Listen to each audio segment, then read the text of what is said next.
Қайырлы күн қазақтар, қалдарыңыз қалай? Бүгін мен сіздерге осы Канададағы үйлер туралы айтатын боламын.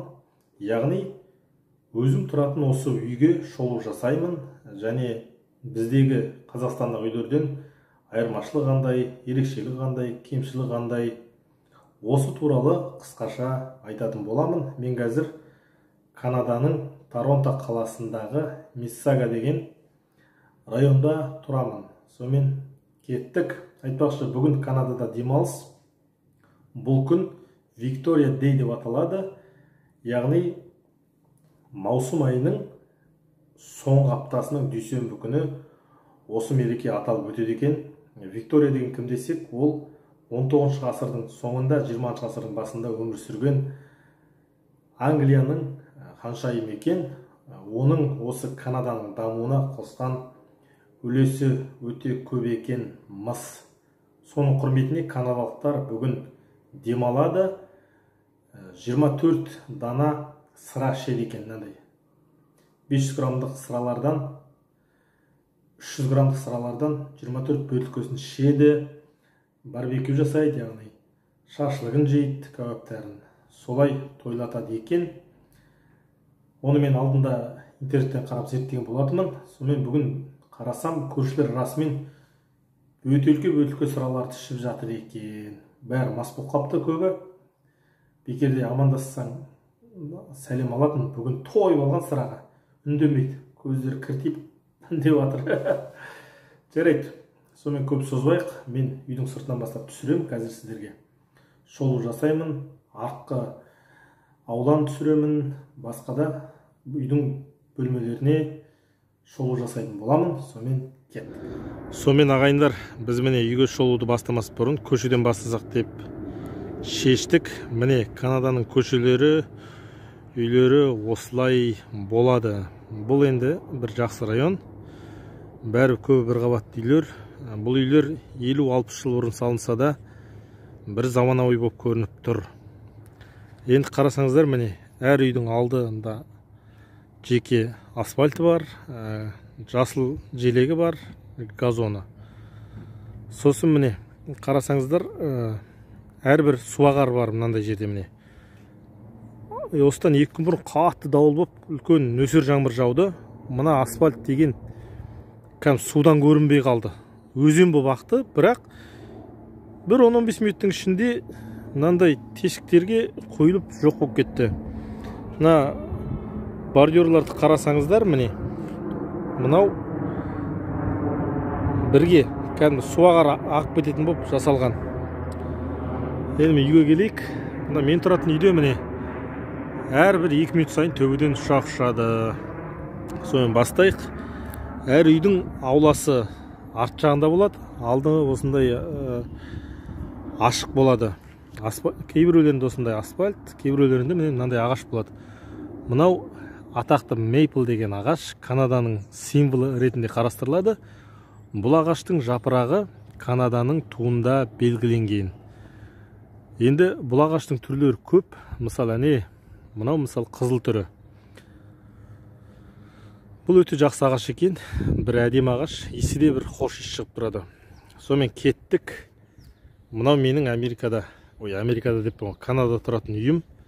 Swanhurst деген көшеде 22-ші үй.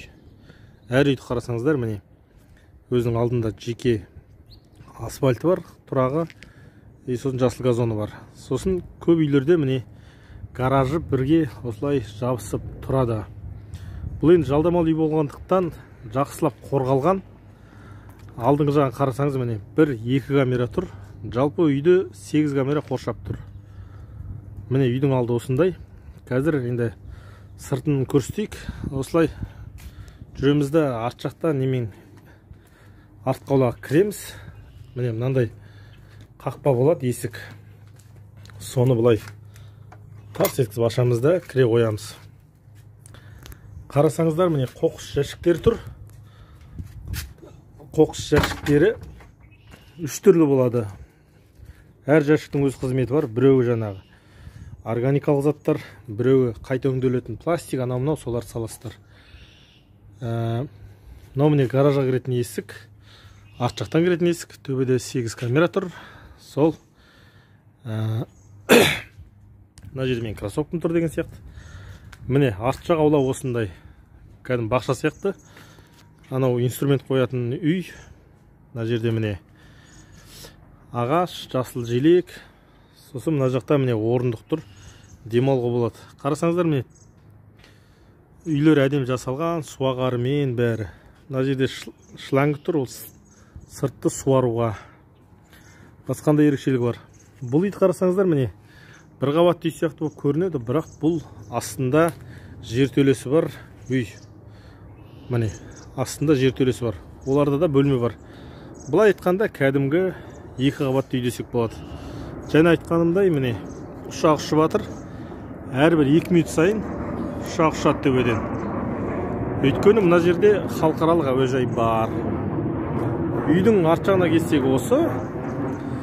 Енді үйдің артынан да кіруге болады, алдынан да кіруге болады. Мен сіздерге алдыңғы есіктен кіріп көрсетемін. Сонымен кеттік қазір. Жаңағы алдында айттым ғой, бәрі сыра ішеді деп. Мына көршілер сыра ішіп бөлткөсін шығарып жатты. Сол ана жерде болды, және қазір жинап тастапты. Міне үйдің алдын қарасаңыздар, әдемі жасалған, газон, шөптер неше түрлі. Енді үйге кіріп көрсетейін. Бұлай сатымен көтерілеміз. Бұл үйдің алдында. Hi, how are you? Бұл үйді кіргенде мынандай кодпен кіреміз. Мынау Канададағы үйлердің Америкадағы тұтқасы мынандай болады. Бұлай ашып кіресіз. Біздегі сияқты замоктар бірден сынып қалмайды. Сонымен келдік, есікті жабамыз. Канададағы үйлерде кіреберісте киім ілетін жері, ондай түсінік жоқ. Біз енді қазақ болсын аяқ киімді шешіп қоямыз. Міне кіріп келгенде осындай көше болады. Сосын міне кухня мынау.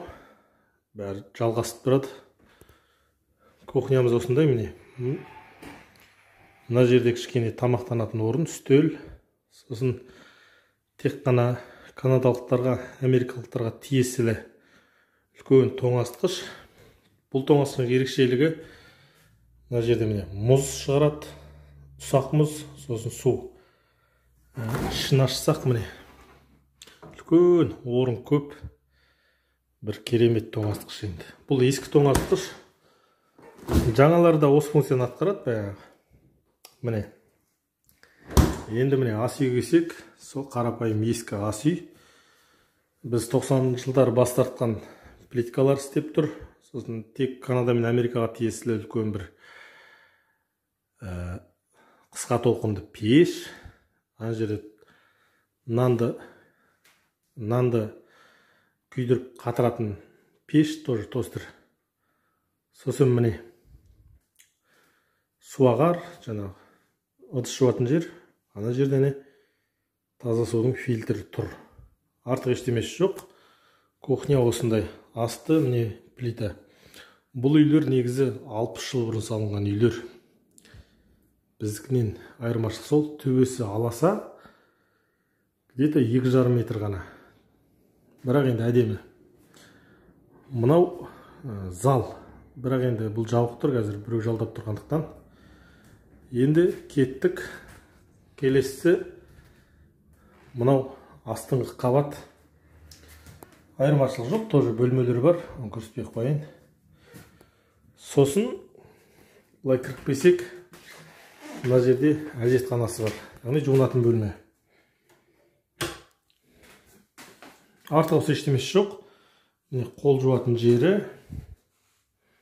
Мен десең.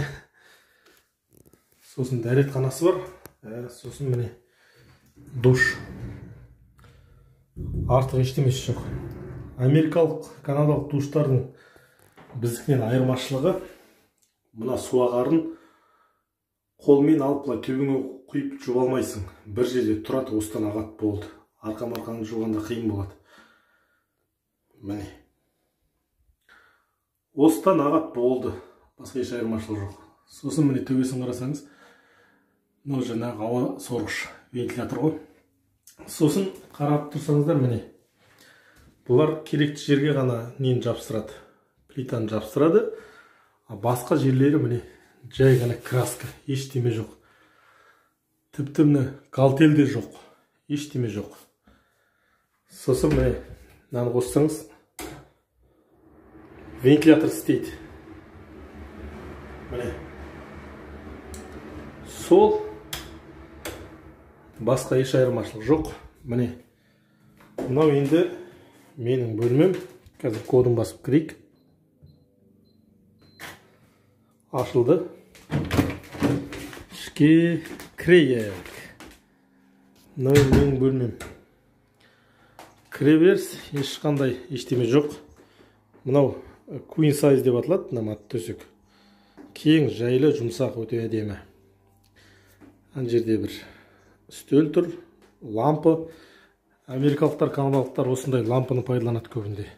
Кейбіреулердің даже мынандай үстінде жарығы да болмайды. Енді мына жерде бір тумбочка тұрады, өздері nightstand деп атайды.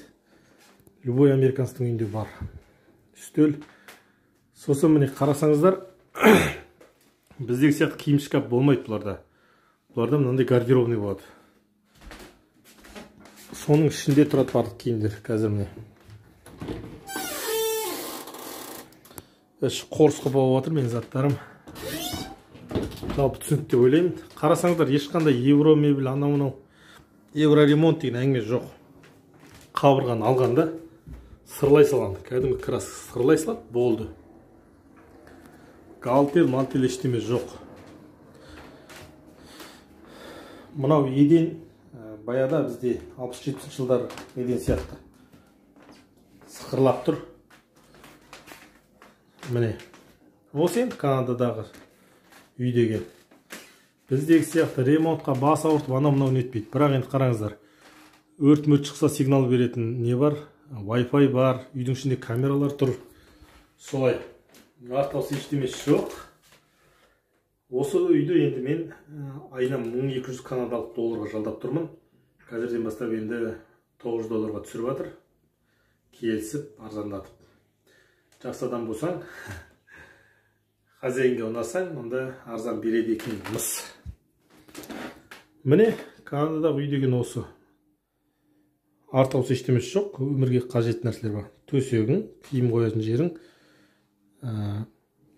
бірдеме жазсаң, компьютер қойсаң, соған арналған үстел, ана жер ұсақ-түйек зарядка-марядкаларыңды салатын зат. Сосын Канадада, естеріңізде болсын, Канадаға келетін болсаңыздар, оларда 220 емес 110 мен істейді. И зарядкаларының басы мынандай болады. Мен бірінші рет Америкаға келгенде, екінші рет келген кезде ұмытып кетіп, мынандайды мен аэропорттан 25 долларға сатып алған болатынмын. Яғни біздің ақшамен 11-12 теңге. Екінші рет опыт болған соң үйден алып келдім. Жалпы енді осы, артаусы ештемесі жоқ. Айтпақшы, астыңғы этажда не бар? Киім жуатын, киім жоқ, және кептіргіш бар. Оған бармай қойын, жалғамыз тұр. Сол артықшылық. Киімшілігі жаңағы біздегі сияқты кіреберісте ауызғы бөлме жоқ, киімілетін жер жоқ, солай. Басқасы енді бізбен ұқсас. Жақсы, байланыс аяқталды. Каналға жазылыңыздар, лайк басыңыздар. Қандай келесіде Канада туралы не айтайын, не түсірейін, сол туралы комментке жазып кетіңіздер. Сіздердің қолдауларыңыз маған ауадай қажет. Бұл каналдың дамуына үлкен әсерін тигізеді. Жақсы, келесі кездескенше аман болайық ағайын. Сау болыңыздар.